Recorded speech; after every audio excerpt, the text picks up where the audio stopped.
Shalom, shalom. This is Obadiah Yasharallah. First and foremost, I want to give all praise, honor, and glory to Yahweh, Bahashem, Yahweh Shai, Bahashem, Rakakwadash, the elders and apostles of the great millstone who rule well and are the leaders of the Israelite family on earth as we speak, whether you receive it or not, and whether you like it or not.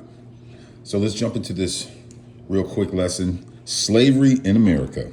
Now, this video is going to try to tell you that there were Caucasian slaves in America. Let's check it out. On the morning of June 14th, 1786, Captain James Moore's family woke up on what seemed to be a normal day in Southwest Virginia. But as they left the family's cabin to tend to their farm animals, the fearful war whoop was heard. And a raiding party of Ohio Valley Shawnee Indians rode down a ridgeline and attacked them. Okay, now think about this now. They came here from another country and the indigenous people are already here, okay? That's like saying, I'm in my house, I'm chilling in my house, and someone from another country, another state comes and walks into my house, and I'm just supposed to accept this? Okay, let's keep it going. Captain Moore was shot 7 times before being tomahawked and scalped.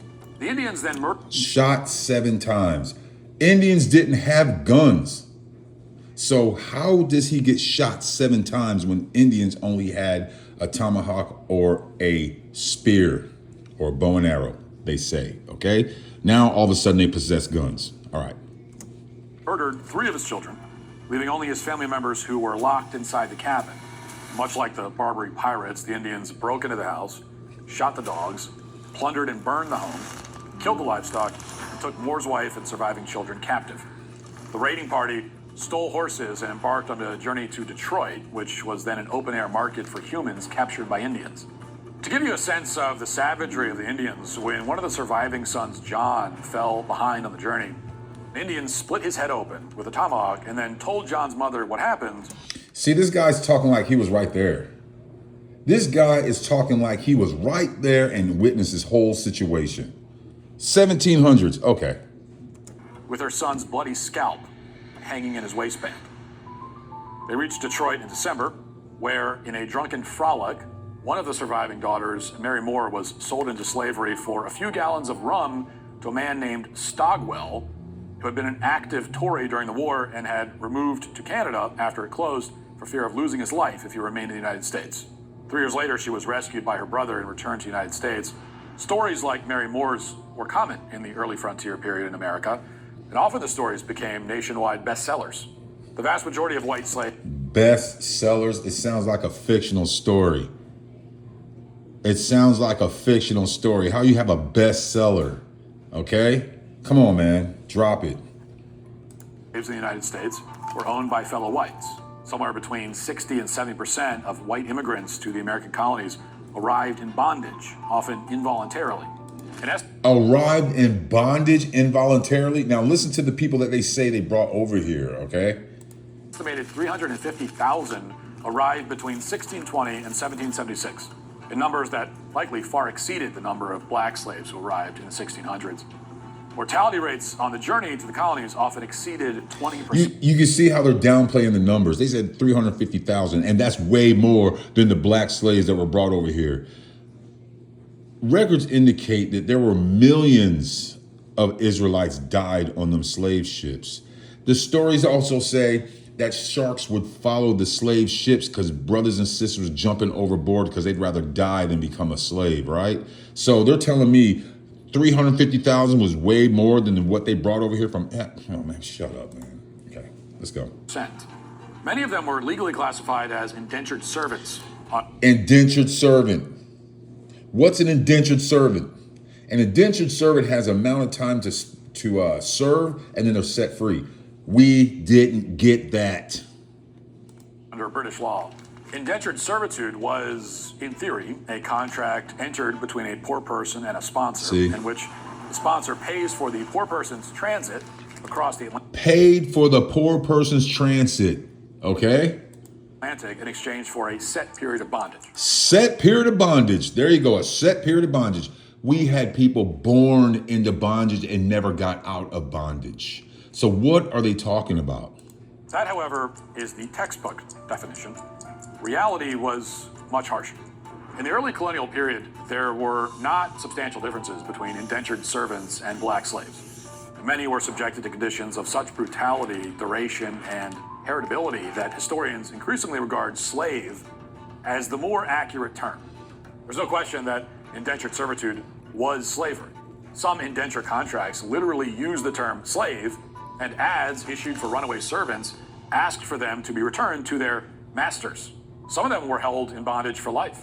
Many of them were sent here against their will.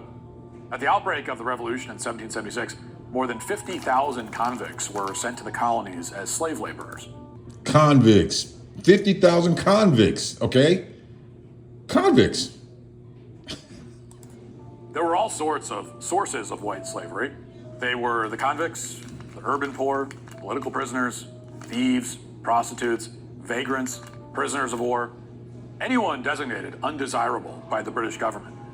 In the winter of 1650, 150 ragged Scottish prisoners of war arrived at Massachusetts Bay Colony. So basically, these are British people taking Scottish people as captives of war, basically, and then putting them into servitude, which is not the same. It's not the same. There was no war waged. They just came down to Africa, talked to the Hamites, and the Hamites rounded up the Israelites and brought them over here. Okay?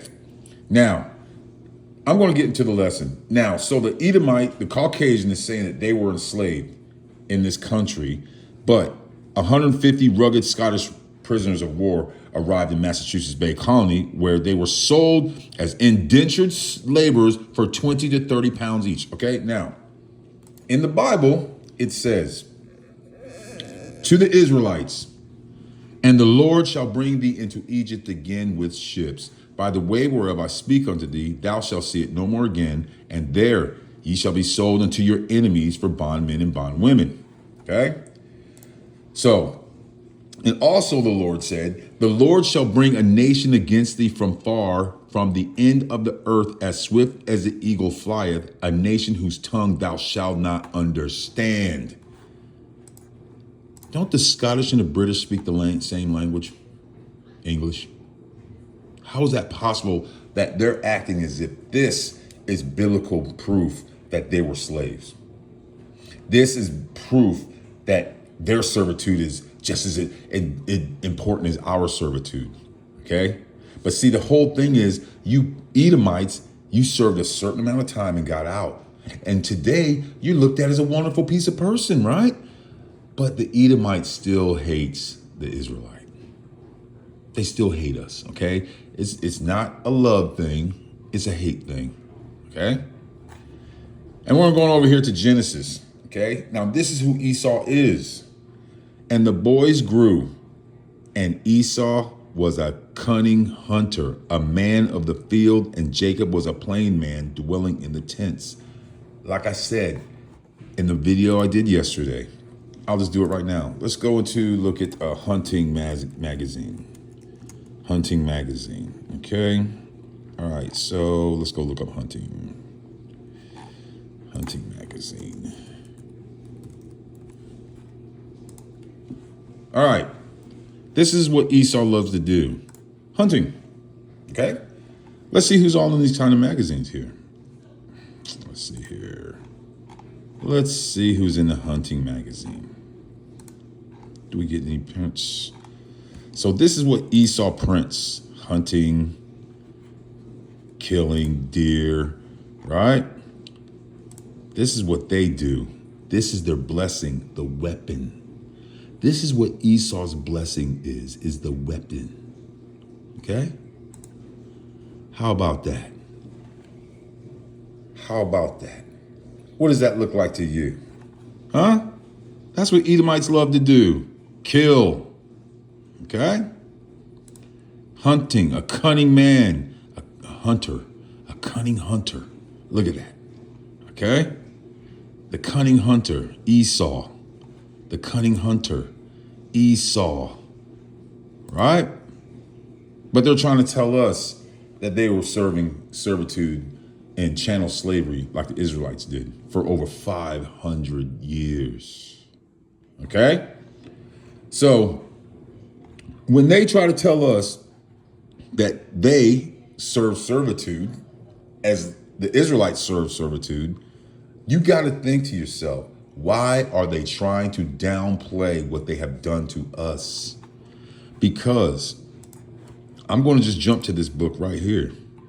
It's going to be called the Book of Obadiah. Okay? And here it says, Obadiah 1 and 10, for the violence against thy brother Jacob, shame shall cover thee, and thou shalt be cut off forever. And the day that thou stoodest on the other side, in the day that the strangers carried away captive his forces, and foreigners entered into his gates, and cast lots upon Jerusalem, even thou was one of them, Esau. You were one of them, Esau. Okay? But thou shouldest not have looked on the day of thy brother in the day that he became a stranger, neither shouldest thou have rejoiced over the children of Judah in the day of their destruction, neither shouldest thou have spoken proudly in the day of distress. Okay? So because you did all that, Esau, this is what your payment's going to be, Esau. Okay? And I'm just going to read this. 18. And the house of Jacob shall be a fire, and the house of Joseph a flame, and the house of Esau for stubble. And they shall kindle in them and devour them, and there shall not be any remaining of the house of Esau, for the Lord hath spoken it. Go read it for yourself. Go read it for yourself. So, Esau, you're not in our congregation. Esau, you're not going to be saved. You will be burned alive.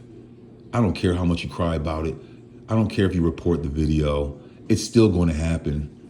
And if you don't like it, you go talk to the Most High Yahweh Bahashim Yahweh Shai about it, because he wrote it, okay? And he spoke it. So whatever. And let's go to 10.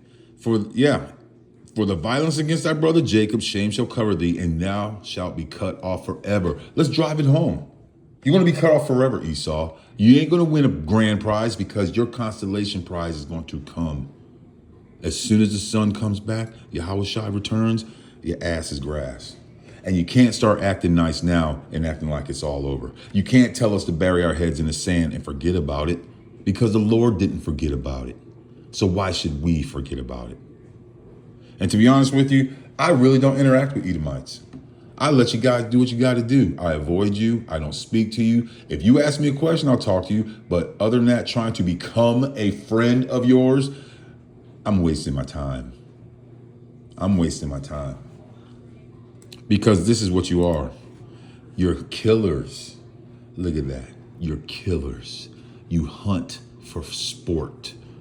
You hunt everything for sport. It's in your nature, because it says, it just tells you right here, Esau is a cunning hunter. Okay? So I'm just going to leave it at that. And all I want to say is, Esau, your judgment's coming, and you're not going to escape it. All praise Yahweh Bahashim, Yahweh Shai, Bahashim, Rakakodash, Shalom, and Babal.